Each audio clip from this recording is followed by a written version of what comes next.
વીર જીતી લીધું, દેશપ્રેમથી મન ભરી દીધું. અવાજમાં એવી શક્તિ હતી કે તિરંગાને નમન કરી દીધું. અફસાના માટે જોરદાર ફરી એક વાર તાળીઓ થઈ જાય.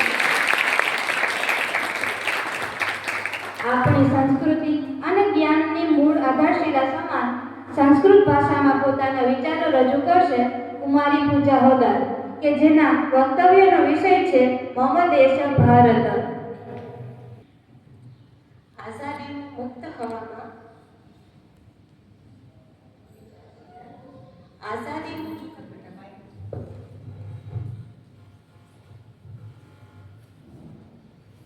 આઝાદી મુક્ત હવામાં આઝાદીની મુક્ત હવામાં શ્વાસ લેતા આપ સર્વને મારા નમસ્કાર.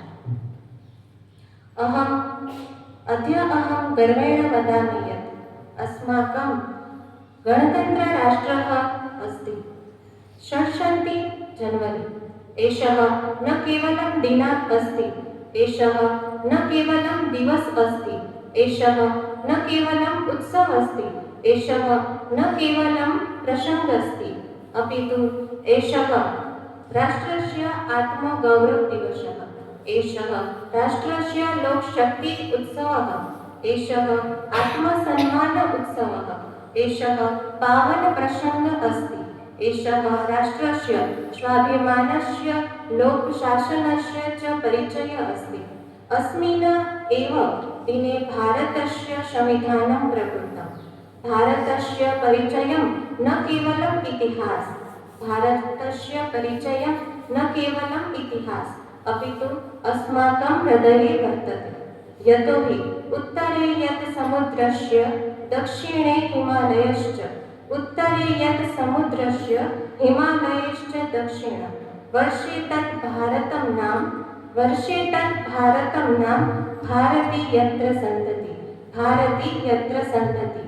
अयं ध्वजः नहि एषः केवलं वस्त्रखण्डः, नहि एषः केवलं वस्त्रखण्डः, नहि एषः केवलं त्रयवर्णाः सन्ति, नहि एषः केवलम् आधारस्तम्भः, नहि एषः केवलम् अशोकचक्रः, अपितु एषः केसरीयवर्णः बलिदानस्य स्मरणम्, एषः श्वेतवर्णः शान्ति सत्यस्य प्रतिबिम्बम्, एषः हरतिवर्णः आशा जीवनस्य प्रतीकम्, एषः चक्र अशोक सततं कर्तव्य सन्देशः, एषः वीरपुरुषः रक्तेन लिखितम् इतिहास.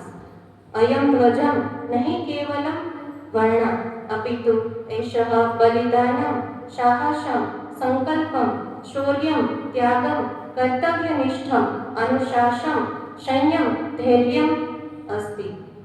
ध्वजोऽयं देशगौरवः,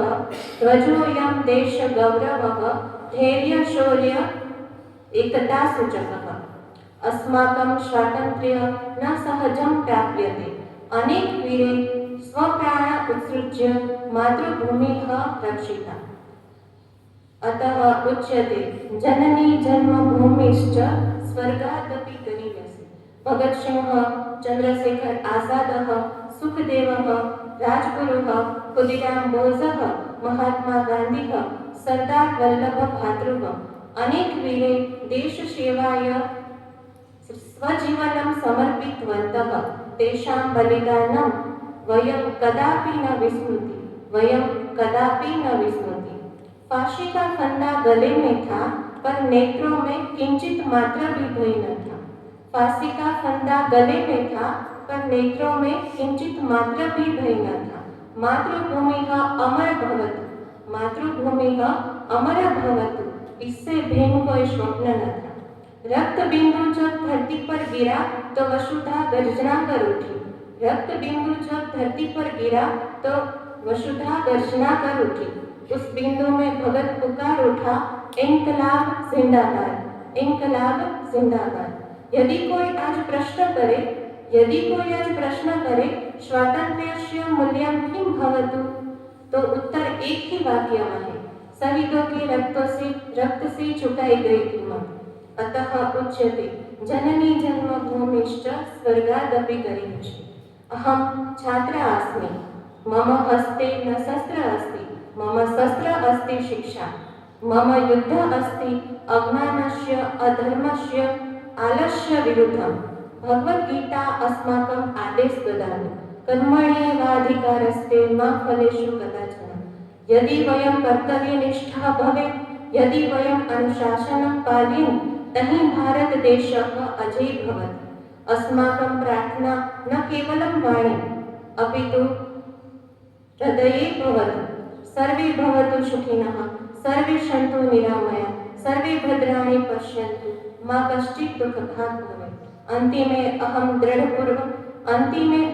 दृढनिश्चयपूर्वक ददामि यदि युवा जागृत यदि छात्रा जागृत तर्हि भारतस्य भविष्य आलोक उज्ज्वलं सशक्तम् अमरं च भवति संविधानम् अस्माकं प्राणः राष्ट्रसेवा अस्माकं व्रतम् एकता एव शक्तिः जयतु भारतं जयतु भारतं जयतु भारतम् धन्यवाद।